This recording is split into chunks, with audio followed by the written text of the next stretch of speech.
ਜੈ ਮਸੀਹ ਦੀ ਸਾਰਿਆਂ ਨੂੰ ਇੱਕ ਵਾਰ ਫਿਰ ਤੁਹਾਡਾ ਸਵਾਗਤ ਕਰਦੇ ਹਾਂ ਇਸ ਚੈਨਲ ਤੇ। ਔਰ ਆਸ਼ਾ ਕਰਦੇ ਹਾਂ ਤੁਸੀਂ ਵਚਨਾਂ ਤੋਂ ਦੁਆਰਾ ਆਸ਼ੀਸ਼ ਪਾ ਰਹੇ ਹੋ। ਔਰ ਜੇਕਰ ਤੁਸੀਂ ਇਸ ਚੈਨਲ ਤੇ ਨਵੇਂ ਹੋ ਤਾਂ ਮੈਂ ਗੋਲਦੀ ਹੋਰ ਤੁਹਾਨੂੰ ਇੱਕ ਵਾਰ ਫਿਰ ਵੈਲਕਮ ਕਰਦੀ ਹਾਂ ਇਸ ਚੈਨਲ ਤੇ। ਔਰ ਜੇਕਰ ਤੁਸੀਂ ਸਬਸਕ੍ਰਾਈਬ ਨਹੀਂ ਕੀਤਾ ਹੈ ਤਾਂ ਤੁਸੀਂ ਸਬਸਕ੍ਰਾਈਬ ਕਰੋ, ਲਾਈਕ ਕਰੋ, ਸ਼ੇਅਰ ਕਰੋ ਤਾਂ ਕਿ ਜਲਦ ਤੋਂ ਜਲਦ ਆਪਾਂ ਹੋਰ ਲੋਕਾਂ ਤੱਕ ਪਹੁੰਚ ਸਕੀਏ। ਤੇ ਅੱਜ ਮੈਂ ਤੁਹਾਡੇ ਵਿੱਚ ਜਿਹੜਾ ਵਚਨ ਲੈ ਕੇ ਆਈ ਹਾਂ, ਆਓ ਆਪਾਂ ਅੱਖਾਂ ਨੂੰ ਬੰਦ ਕਰੀਏ ਹੋਰ ਪ੍ਰਾਰਥਨਾ ਕਰੀਏ। ਧੰਨਵਾਦ ਕਰਦੇ ਹਾਂ ਪ੍ਰਭੂ ਇੱਕ ਵਾਰ ਫਿਰ ਤੁਹਾਡੇ ਸੁੰਦਰ ਸਮੇਂ ਲਈ ਪ੍ਰਭੂ। ਤੁਹਾਡੀ ਦਇਆ ਹੈ ਕਿ ਇੱਕ ਵਾਰ ਫਿਰ ਤੁਹਾਡੇ ਵਚਨਾਂ 'ਚੋਂ ਅਸੀਂ ਸੁਣ ਸਕਦੇ ਹਾਂ ਪ੍ਰਭੂ। ਪ੍ਰਾਰਥਨਾ ਕਰਦੇ ਹਾਂ ਪ੍ਰਭੂ ਸਾਡੇ ਕੰਨ ਤੇਰੇ ਵਚਨਾਂ ਲਈ ਖੁੱਲ੍ਹੇ ਰਹਿਣ ਪ੍ਰਭੂ। ਹੋਰ ਸਾਡਾ ਹਿਰਦੇ ਖੁੱਲ੍ਹਾ ਰਹੇ ਪ੍ਰਭੂ, ਤਾਂ ਕਿ ਜਦ ਤੁਹਾਡਾ ਵਚਨ ਆਏ ਪ੍ਰਭੂ ਸਾਡੇ ਜੀਵਨਾਂ 'ਚ ਕੰਮ ਕਰਕੇ ਜਾਏ ਪ੍ਰਭੂ।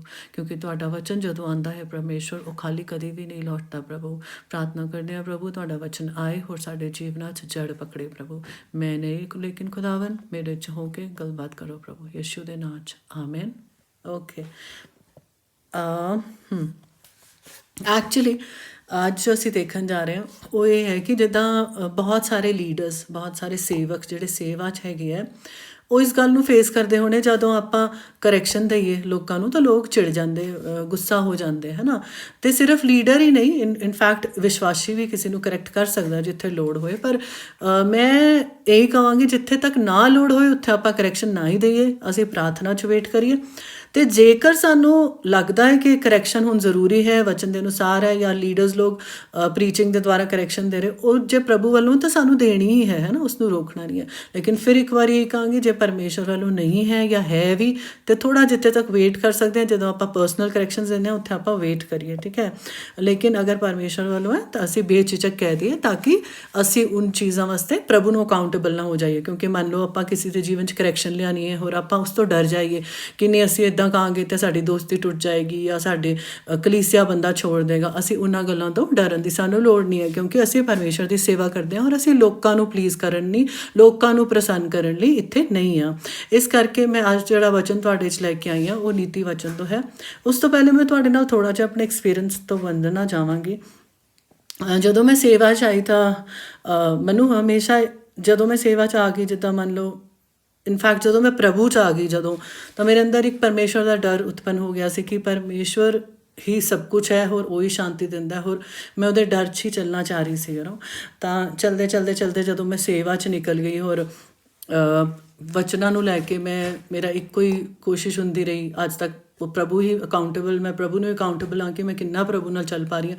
ਪਰ ਹਾਂ ਇੰਨਾ ਜ਼ਰੂਰ ਹੈ ਕਿ ਡਰ ਮੇਰੇ ਅੰਦਰ ਹੈ ਕਿ ਪਰਮੇਸ਼ਰ ਕੋਈ ਕੰਮ ਜਿਹੜਾ ਤੇਰੇ ਵੱਲੋਂ ਨਾ ਹੋਏ ਉਹ ਮੇਰੇ ਕੋਲੋਂ ਨਾ ਹੋ ਜਾਏ, ਜਾਂ ਕਿਤੇ ਹੋ ਜਾਏ ਤਾਂ ਮੈਨੂੰ ਜਲਦੀ ਮਾਫੀ ਮੰਗਣ ਦੀ ਲੋੜ ਹੈ ਉਸੇ ਵੇਲੇ। ਇਹ ਨਹੀਂ ਕਿ ਮੈਂ ਢੀਠ ਆਤਮਾ ਨੂੰ ਆਪਣੇ ਜੀਵਨ 'ਚ ਜਗ੍ਹਾ ਦੇ ਦਿਆਂ ਕਿ ਨਹੀਂ ਹੋ ਗਿਆ ਤਾਂ ਕੋਈ ਗੱਲ ਨਹੀਂ, ਕੋਈ ਗਲਤ ਗੱਲ ਹੋ ਗਈ ਪ੍ਰਭੂ ਨੂੰ ਮੈਂ ਮਾਫੀ ਮੰਗ ਲੂੰਗੀ ਜਾਂ ਫਿਰ ਮੈਂ ਮੁੜ ਮੁੜ ਕੇ ਉਹ ਗੱਲਾਂ ਨੂੰ ਕਰੂੰਗੀ। ਕਿਉਂਕਿ ਰੱਬਾ ਹਸ਼ਿਖਿੰਦਾ ਧਾਰਨਾ ਰੱਬਾ ਸ਼ਾਤਰਨ ਰੱਬਾ, ਕਿਉਂਕਿ ਮੇਰੇ ਲਈ ਕੋਈ ਵੀ ਗਲਤ ਕੰਮ ਕਰਨਾ, ਪ੍ਰਭੂ ਦੇ ਅਨਾਗਿਆਕਾਰੀ ਕਰਨਾ ਮੇਰੇ ਲਈ ਇੱਕ ਆਦਤ ਜੀ ਬਣ ਜਾਏ ਹੈ ਨਾ। ਤਾਂ ਉਹ ਚੀਜ਼ਾਂ ਤੋਂ ਮੈਂ ਦੂਰ ਰਹਿਣਾ ਚਾਹੁੰਦੀ ਸੀ ਹੋਰ ਉਸੀ ਪੈਟਰਨ ਨੂੰ ਮੈਂ ਆਪਣੇ ਜੀਵਨ 'ਚ ਬਣਾਉਣ ਦੀ ਕੋਸ਼ਿਸ਼ ਕੀਤੀ। I don't know, again am saying that am more accountable to God.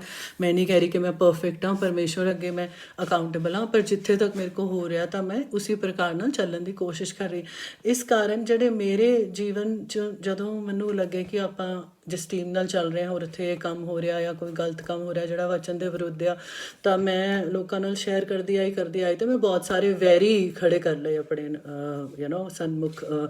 I happen to make a lot of enemies, ਬਹੁਤ ਸਾਰੇ ਐਨੀਮੀਜ਼ ਮੇਰੇ ਬਣ ਗਏ right from the leadership of the church ਤੋਂ ਲੈ ਕੇ ਉਸ ਤੋਂ ਬਾਅਦ ਬਿਲੀਵਰਸ, ਫਰੈਂਡਸ, ਸਾਰੇ ਮੋਸਟਲੀ ਬਹੁਤ ਜ਼ਿਆਦਾ ਹਾਂ। ਲੇਕਿਨ ਉਸੇ ਦੌਰਾਨ ਮੈਂ ਪਰਮੇਸ਼ਵਰ ਦੀ ਆਗਿਆ ਨੂੰ ਮੰਨਦੀ ਗਈ। ਉਹ ਜਿੱਦਾਂ ਪਰਮੇਸ਼ਵਰ ਕਹਿੰਦਾ ਗਿਆ ਜਿੱਥੇ ਕਰੈਕਸ਼ਨ ਦੀ ਲੋੜ ਹੈ ਜਾਂ ਪ੍ਰੋਫੈਟਿਕਲੀ ਪਰਮੇਸ਼ਵਰ ਨੇ ਕੋਈ ਵਚਨ ਦਿੱਤੇ ਮੈਂ ਦੇਂਦੀ ਗਈ। ਕਿਉਂਕਿ ਪਰਮੇਸ਼ਵਰ ਕਹਿੰਦਾ ਰਿਹਾ ਮੈਨੂੰ ਜੇ ਤੂੰ ਨਾ ਦਿੱਤਾ ਤਾਂ ਮੈਂ ਤੈਨੂੰ ਅਕਾਊਂਟੇਬਲ ਠਹਿਰਾਊਂਗਾ, ਪਰ ਅਗਰ ਤੂੰ ਦੱਸ ਦੇਂਗੀ ਉਹਨਾਂ ਨੂੰ ਕਿ ਇੱਦਾਂ ਇੱਦਾਂ ਹੋ ਰਿਹਾ ਤਾਂ ਉਸ ਤੋਂ ਬਾਅਦ you are like washed of there blood. ਅਗਰ ਤੂੰ ਉਹਨਾਂ ਨੂੰ ਕਹਿ ਦੇਂਗੀ ਉਸ ਚੀਜ਼ ਨੂੰ ਤਾਂ ਤੇਰੇ ਉੱਤੇ ਕੋਈ ਜ਼ਿੰਮੇਵਾਰੀ ਨਹੀਂ ਰਹੇਗੀ, ਉਹ ਨਹੀਂ ਮੰਨਣਗੇ ਅਤੇ ਉਹਨਾਂ ਦੀ ਜ਼ਿੰਮੇਵਾਰੀ ਬਣ ਜਾਏਗੀ, ਠੀਕ ਹੈ। ਤਾਂ ਇਸ ਤਰ੍ਹਾਂ ਮੈਂ ਕਰਦੀ ਰਹੀ ਅਤੇ ਉਹ ਸਾਨੂੰ ਅੱਜ ਵੀ ਕਰਨਾ ਹੈ। ਉਸ ਦੇ ਲਈ ਮੈਂ ਤੁਹਾਨੂੰ ਉਤਸ਼ਾਹਿਤ ਕਰਾਂਗੀ ਜੇ ਤੁਹਾਡੀ ਬੁਲਾਹਟ ਹੈ ਇੱਦਾਂ ਦੀ, ਆ ਮਤਲਬ ਕਿ ਤੁਹਾਨੂੰ ਪਤਾ ਹੈ ਕਿ ਇਹ ਗੱਲ ਮੇਰੇ ਜੀਵਨ 'ਚ ਵੀ ਪ੍ਰਭੂ ਦੇ ਅਨੁਸਾਰ ਠੀਕ ਚੱਲ ਰਹੀ ਹੈ ਔਰ ਮੈਨੂੰ ਇਸੀ ਏਰੀਆ 'ਚ ਪ੍ਰਭੂ ਨੇ ਬੁਲਾਇਆ ਹੈ ਕਿ ਮੈਂ ਕੁਝ ਚੀਜ਼ਾਂ ਨੂੰ ਆਪਣੇ ਭੈਣਾਂ ਭਰਾਵਾਂ ਦੇ ਅੱਗੇ ਰੱਖ ਸਕਾਂ, ਤਾਂ ਆਪਾਂ ਬੇਝਿਜਕ ਰੱਖ ਸਕਦੇ ਹਾਂ, ਹੈ ਨਾ। ਲੇਕਿਨ ਅਸੀਂ ਇਸ ਤਰ੍ਹਾਂ ਨਹੀਂ ਰੱਖਣੀ ਕਿ ਸਾਡੇ ਭੈਣ ਭਰਾ ਗਿਰ ਜਾਣ, ਹੈ ਨਾ। ਅਸੀਂ ਕਿਸ ਤਰ੍ਹਾਂ ਰੱਖਣੀ ਹੈ, ਜਿੱਥੇ ਤੱਕ ਸਾਡੇ ਕੋਲੋਂ ਵੇਟ ਹੋ ਸਕਦੀ ਹੈ ਪ੍ਰਾਰਥਨਾ ਕਰਕੇ ਫਿਰ ਉਹਨਾਂ ਨੂੰ ਕਰੈਕਟ ਕਰਨਾ। ਜਿੱਥੇ ਤੱਕ ਹੋ ਸਕਦਾ ਸ਼ਾਇਦ ਸਾਨੂੰ ਕਰੈਕਸ਼ਨ ਦੀ ਲੋੜ ਹੀ ਨਾ ਪਏ, ਕਹਿਣ ਦੀ ਕਿ ਤੁਸੀਂ ਇੱਦਾਂ ਕਰੋ ਇੱਦਾਂ ਕਰੋ, ਆਪਾਂ ਪ੍ਰਾਰਥਨਾ ਹੀ ਕਰਦੇ ਰਹੀਏ ਅਤੇ ਉਹਨਾਂ ਦਾ ਜੀਵਨ ਬਦਲ ਜਾਏ। ਅਤੇ ਅਲੱਗ-ਅਲੱਗ ਤਰੀਕੇ ਨਾਲ ਹੋਏਗਾ। ਕਦੀ ਹੋ ਸਕੇ ਤਾਂ ਮੈਂ ਇਹਦਾ ਇੱਕ ਡੀਟੇਲਡ ਮੈਸੇਜ ਤੁਹਾਡੇ ਨਾਲ ਸ਼ੇਅਰ ਕਰੂੰਗੀ, ਲੇਕਿਨ ਸ਼ਾਰਟ 'ਚ ਮੈਂ ਇੰਨਾ ਹੀ ਕਹਿਣਾ ਚਾਹਾਂਗੀ, ਜੇ ਤੁਹਾਨੂੰ ਪਰਮੇਸ਼ਵਰ ਕਹਿ ਰਿਹਾ ਤਾਂ ਤੁਸੀਂ ਬੇਝਿਜਕ ਕਹਿ ਦਿਓ, ਅਤੇ ਜੇ ਪਰਮੇਸ਼ਵਰ ਕਹਿ ਵੀ ਰਿਹਾ ਤਾਂ ਤੁਹਾਨੂੰ ਜਿਹੜਾ ਬੇਸ਼ੱਕ ਹੈ ਉਹਦਾ ਆਤਮਾ ਉਹਦੇ ਵਸ 'ਚ ਹੁੰਦਾ, ਤਾਂ ਆਪਾਂ ਵੇਟ ਵੀ ਕਰ ਸਕਦੇ ਹਾਂ। ਬਿਕੋਜ਼ ਹੋ ਸਕਦਾ ਕਿ ਕੋਈ ਹਾਲੇ ਕਰੈਕਸ਼ਨ ਲੈਣ ਦੇ ਹਾਲਤ ਵਿੱਚ ਨਾ ਹੋਏ, ਕਿ ਆਲਰੇਡੀ ਬਹੁਤ ਸਾਰੀਆਂ ਪਰਿਸਥਿਤੀਆਂ ਤੋਂ ਹੋ ਕੇ ਜਾ ਰਿਹਾ ਹੋਏ ਅਤੇ ਇਸ ਸਮੇਂ ਉਹਨੂੰ ਤੁਹਾਡੀ ਲੋੜ ਹੀ ਹੋਏ, ਤਾਂ ਅਸੀਂ ਉਹਨੂੰ ਬੜੇ ਹੀ ਸਹਿਨਸ਼ੀਲਤਾ ਦੇ ਨਾਲ ਜਾਂ ਪਿਆਰ ਦੇ ਨਾਲ ਉਸ ਕਰੈਕਸ਼ਨ ਨੂੰ ਲੈ ਕੇ ਆਈਏ। ਤਾਂ ਉਹ ਅਲੱਗ-ਅਲੱਗ ਤਰੀਕੇ ਹੋ ਸਕਦੇ ਆ, ਹੈ ਨਾ, ਕਰੈਕਸ਼ਨ ਦੇਣ ਦੇ। ਪਰ ਹਾਂ, ਕਰੈਕਸ਼ਨ ਅਗਰ ਪਰਮੇਸ਼ਰ ਨੇ ਤੁਹਾਨੂੰ ਦੇਣ ਲਈ ਕਿਹਾ ਹੈ, ਉਹ ਸਾਨੂੰ ਦੇਣੀ ਪੈਣੀ, ਭਾਵੇਂ ਆਪਾਂ ਲੀਡਰ ਆ, ਭਾਵੇਂ ਅਸੀਂ ਅੱਛੇ ਵਿਸ਼ਵਾਸੀ ਭੈਣ ਭਰਾ, ਠੀਕ ਹੈ। ਤਾਂ ਹੁਣ ਆਪਾਂ ਜਿੱਦਾਂ ਅੱਗੇ ਵਧੀਏ ਤਾਂ ਜਿਹੜਾ ਮੈਂ ਆਪਣੇ ਐਕਸਪੀਰੀਅੰਸ ਤੋਂ ਤੁਹਾਨੂੰ ਇੱਕ ਹੋਰ ਗੱਲ ਸ਼ੇਅਰ ਕਰਨਾ ਚਾਹ ਰਹੀ ਹਾਂ, ਉਹ ਇਸ ਪ੍ਰਕਾਰ ਹੈ ਕਿ ਜਦੋਂ ਮੈਂ ਕਰੈਕਸ਼ਨ ਦਿੰਦੀ ਰਹੀ ਇੱਕ ਪੁਆਇੰਟ 'ਤੇ ਪਰਮੇਸ਼ਰ ਨੇ ਮੈਨੂੰ ਕੁਝ ਗੱਲਾਂ ਕਹੀਆਂ ਕਿ ਤੂੰ ਇਹਨਾਂ ਲੋਕਾਂ ਨਾਲ ਕਿਉਂ ਆਪਣਾ ਟਾਈਮ ਵੇਸਟ ਕਰ ਰਹੀ ਹੈ ਜਿਹੜੇ ਚੇਂਜ ਹੋਣਾ ਹੀ ਨਹੀਂ ਮੰਗ ਰਹੇ, ਹੈ ਨਾ। ਕਿਉਂਕਿ ਬਾਈਬਲ ਵੀ ਕਹਿੰਦੀ 1 ਵਾਰ ਸਮਝਾਓ, 2 ਵਾਰ ਸਮਝਾਓ, ਨਾ ਸਮਝੇ ਤਾਂ ਛੱਡ ਦਿਓ। ਤਾਂ ਉਹ ਚੀਜ਼ ਨੂੰ ਮੈਂ ਨਹੀਂ ਕਰ ਪਾਈ। ਕਿਉਂਕਿ ਮੈਨੂੰ ਲੱਗਿਆ ਪ੍ਰਭੂ ਇੰਨੇ ਪਿਆਰ ਨਾਲ ਇੰਨਾ ਟਾਈਮ ਦੇ ਕੇ ਇੰਨਾ ਮੈਂ ਸਹਿ ਕੇ ਉਹਨਾਂ ਨੂੰ ਅੱਗੇ ਵਧਣ 'ਚ ਸਹਾਇਤਾ ਕੀਤੀ, ਹੈ ਨਾ। ਕਿਉਂਕਿ ਪੌਲੁਸ ਕੀ ਕਹਿੰਦਾ ਕਿ ਪੌਲੁਸ ਕਹਿੰਦਾ ਜਦੋਂ ਆਪਣੇ ਵਿਸ਼ਵਾਸੀਆਂ ਨੂੰ ਉਧਾਰਿਆ ਹੁੰਦਾ ਤਾਂ ਉਹਨਾਂ ਬਾਰੇ ਕੀ ਕਹਿੰਦਾ ਕਿ I go through birth pains for you, ਹੈ ਨਾ। ਤਾਂ ਮਤਲਬ ਮੈਂ ਤੁਹਾਡੇ ਲਈ ਜਿਸ ਤਰ੍ਹਾਂ ਇੱਕ ਮਾਤਾ ਜਨਮਣ ਦਾ ਦਰਦ ਹੁੰਦਾ, ਉਸ ਪ੍ਰਕਾਰ ਦੀ ਦਰਦ 'ਚ ਹੋ ਕੇ ਮੈਂ ਨਿਕਲਦਾ। ਅਤੇ ਇਸੇ ਤਰ੍ਹਾਂ ਜਿਹੜੇ ਅਸੀਂ ਆਤਮਿਕ ਬੱਚੇ ਪ੍ਰਭੂ 'ਚ ਵਧਾਏ ਹੈ ਔਰ ਉਹਨਾਂ ਦੀ ਸਹਿ ਕੇ ਔਰ ਉਹਨਾਂ ਨੂੰ ਕੋਸ਼ਿਸ਼ ਕਰਕੇ ਕਿ ਜਿੱਦਾਂ ਉਹ ਸਮਝਣ ਉੱਦਾਂ ਕਰਕੇ ਹੌਲੀ ਵਚਨ ਦੇ ਦੁਆਰਾ ਉਹਨਾਂ ਨੂੰ ਆਪਾਂ ਗਾਈਡ ਕਰੀਏ। ਤਾਂ ਜਦ ਸਾਡਾ ਪਰਮੇਸ਼ਰ ਨਹੀਂ ਚਾਹੁੰਦਾ ਕਿ ਇੱਕ ਵੀ ਰੂਹ ਨਾਸ਼ ਹੋ ਜਾਏ, ਤਾਂ ਆਪਾਂ ਕਿੱਦਾਂ ਉਸ ਨੇਚਰ ਦੇ ਹੋ ਕੇ ਉਸ ਚੀਜ਼ ਨੂੰ ਮਤਲਬ ਕਿ ਨੋਰਮਲੀ ਲੈ ਸਕਦੇ ਹਾਂ ਕਿ ਕੋਈ ਰੂਹ ਨਾਸ਼ ਹੁੰਦੀ ਤਾਂ ਹੋਏ ਜਾਂਦਾ, ਜਿੱਥੇ ਜਾਏ ਜੋ ਮਰਜ਼ੀ ਕਰੇ, ਲੇਕਿਨ ਉਸੇ ਦੌਰਾਨ ਸਾਨੂੰ ਬਹੁਤ ਜ਼ਿਆਦਾ ਵਿਜ਼ਡਮ ਨਾਲ ਵੀ ਕੰਮ ਕਰਨਾ।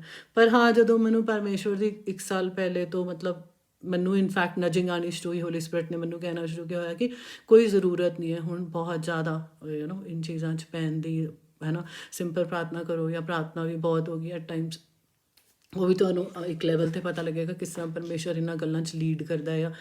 ਬਟ ਪਰਮੇਸ਼ਰ ਨੇ ਇਹ ਚੀਜ਼ ਮੈਨੂੰ ਬੜੀ ਕਲੀਅਰਲੀ ਕਹੀ ਕਿ leave them on their own and let me deal with it.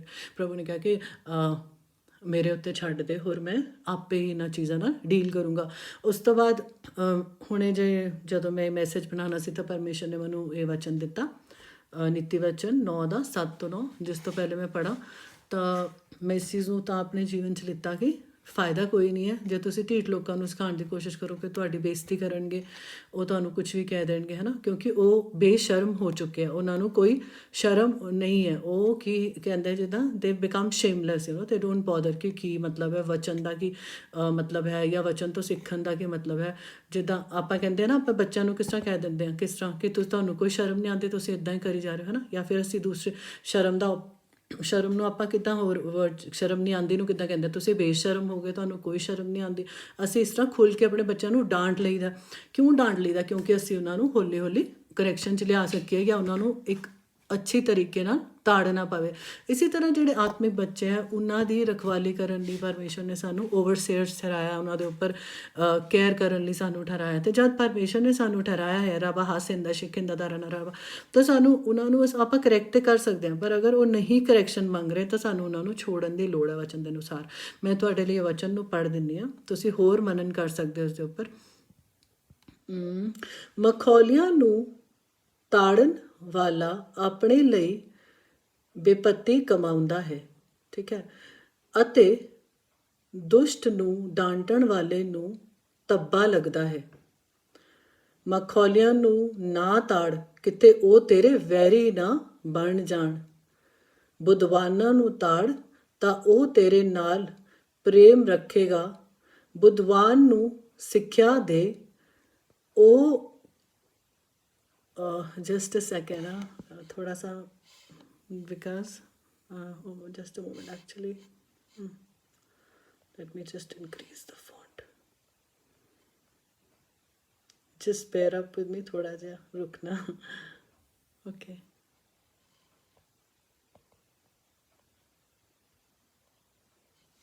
Holy Spirit of God, help me.